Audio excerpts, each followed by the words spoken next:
1 Samuel 18.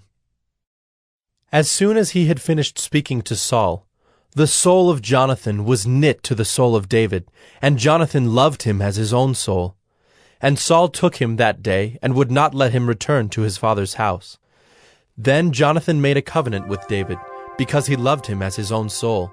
And Jonathan stripped himself of the robe that was on him, and gave it to David, and his armor, and even his sword, and his bow, and his belt. And David went out, and was successful wherever Saul sent him, so that Saul set him over the men of war. And this was good in the sight of all the people, and also in the sight of Saul's servants. As they were coming home, when David returned from striking down the Philistine, the women came out of all the cities of Israel, singing and dancing, to meet King Saul with tambourines, with songs of joy, and with musical instruments. And the women sang to one another as they celebrated, Saul has struck down his thousands, and David his 10,000s. And Saul was very angry, and this saying displeased him.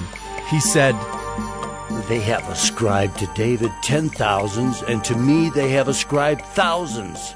And what more can he have but the kingdom? And Saul eyed David from that day on. The next day, a harmful spirit from God rushed upon Saul, and he raved within his house while David was playing the lyre, as he did day by day. Saul had his spear in his hand, and Saul hurled the spear, for he thought, I will pin David to the wall. But David evaded him twice. Saul was afraid of David, because the Lord was with him, but had departed from Saul. So Saul removed him from his presence, and made him a commander of 1,000. And he went out and came in before the people. And David had success in all his undertakings, for the Lord was with him. And when Saul saw that he had great success, he stood in fearful awe of him. But all Israel and Judah loved David, for he went out and came in before them.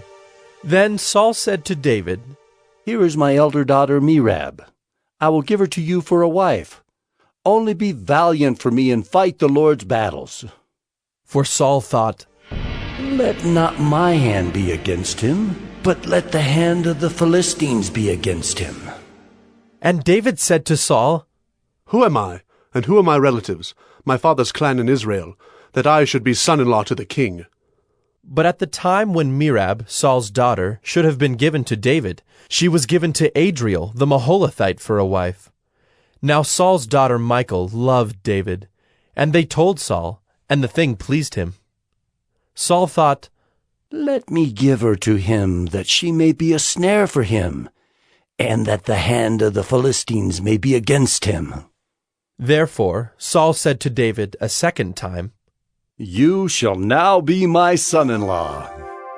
And Saul commanded his servants, Speak to David in private, and say, Behold, the king has delight in you, and all his servants love you.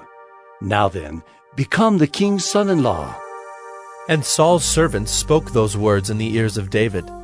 And David said, Does it seem to you a little thing to become the king's son-in-law, since I am a poor man and have no reputation? And the servants of Saul told him, Thus and so did David speak. Then Saul said, Thus shall you say to David, The king desires no bride price, except 100 foreskins of the Philistines, that he may be avenged of the king's enemies. Now Saul thought to make David fall by the hand of the Philistines. And when his servants told David these words, it pleased David well to be the king's son-in-law. Before the time had expired, David arose and went, along with his men, and killed 200 of the Philistines. And David brought their foreskins, which were given in full number to the king, that he might become the king's son-in-law. And Saul gave him his daughter Michal for a wife. But when Saul saw and knew that the Lord was with David, and that Michal, Saul's daughter, loved him, Saul was even more afraid of David. So Saul was David's enemy continually. Then the princes of the Philistines came out to battle, and as often as they came out, David had more success than all the servants of Saul, so that his name was highly esteemed.